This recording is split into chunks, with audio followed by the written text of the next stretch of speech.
worse. That's a more nerve-wracking feeling than you feel when you're stepping into the cage. And then he started it off with, that wasn't the most exciting barn burner fight that you want to see on Contenders. And I was like, oh, great.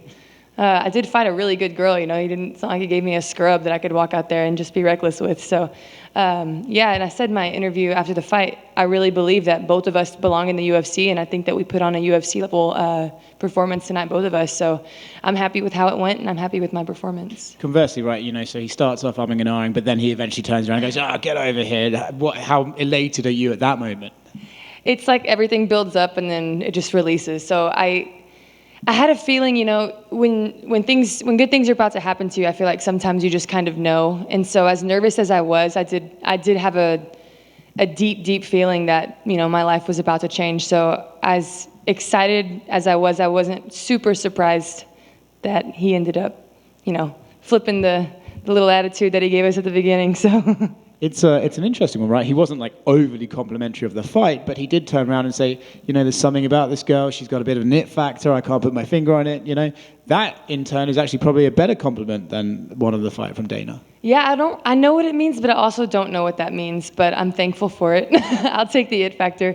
Yeah, they don't like the clinch, and I love the clinch, and I do a lot of damage in the clinch. So even this fight, I wasn't able to do, to hang out in the clinch for very long because I was worried about impressing him, and I didn't want him to consider that boring. But I've never even been warned in the clinch to get to work. I'm always very, very active. So I probably would have been able to get a finish if I would have, gotten to that clinch more and did the damage I did in round one. But I was very, very worried that he was not going to like that. So.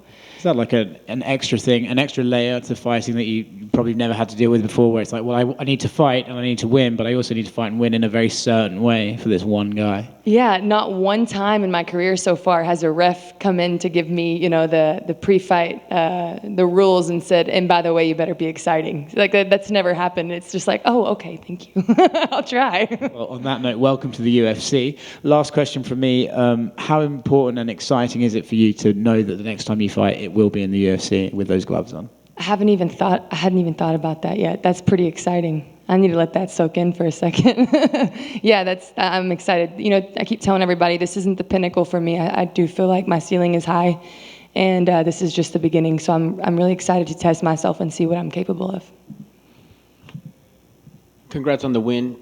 Awesome stuff. Even when Dana spoke about you after the fact, it was just good vibe, good energy, just so you know. And whatever's there, it's something where somebody of that caliber can see and know there's a future. Was there any urgency? Let's circle back to the performance in your corner. Like, okay, we're going the distance. Maybe not what we planned. What were the thoughts? What were you guys? Yeah. I'm a very urgent person naturally. Like I get bored really easily, so I tend to get excited in fights, and so my corner is always real calm. And so he didn't make me feel like I knew I'm not stupid. I knew that we were 1-1 going into 3, and I knew where I was having the most success and where I wasn't.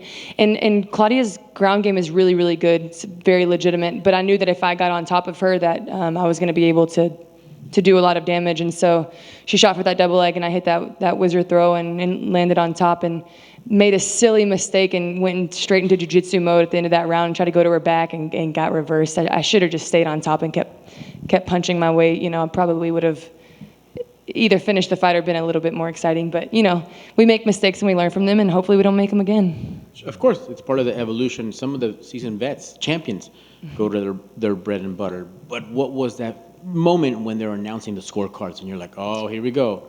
Again, like I was so at peace all week. Like I knew that I checked every single box. And when you've had a camp where you know that you did physically everything that you're capable of doing, there's a peace. It's like, I'm going to win or I'm going to lose, but whatever happens, if I show up and perform, it happened. What was supposed to happen happened. And so after the fight, I knew it was going to be a split decision. I had no doubt in my mind.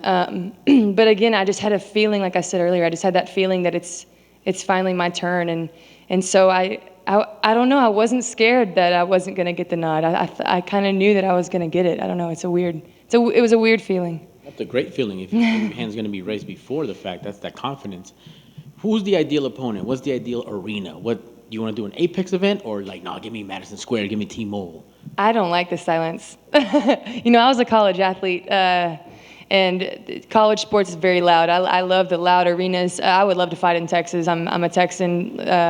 Like, you cut me open and I bleed little Lone Stars. Like, I would love to fight in Texas. That would be the dream.